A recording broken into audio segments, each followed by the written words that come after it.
Guys, few months back, I bought my iPhone 15 Plus, which we unboxed in one of our video. But from that day only, there was something fishy in my mind. That's why these phones are cheap in sale prices. Whether if you go for online shopping or offline shopping, there are many retailers, there are many vendors who are selling iPhones on cheaper prices, which ultimately strikes us, are these phones really worthy to buy or a scam? Like, is there any chance that they are not the new ones, they are old refurbished ones? That's why they are cheaper. Well, if you had the same thought too, then welcome back to our channel. Himanshu here, you're watching GetAssist. And in today's video, let's figure out whether your phone is a brand new iPhone or a refurbished one. So first of all, take your iPhone for a drop test.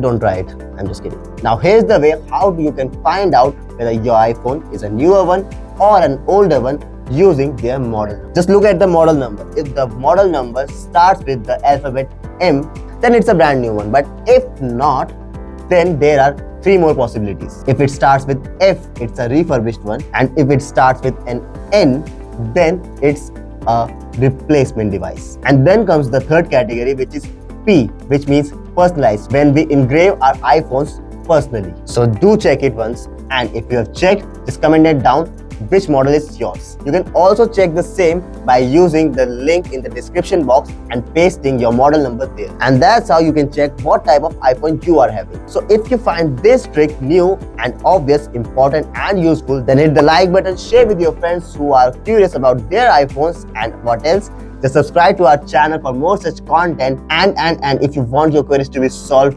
earlier, then do check and join our GetAssist forum community. Link will be in the description box, and I'll meet you in the next one.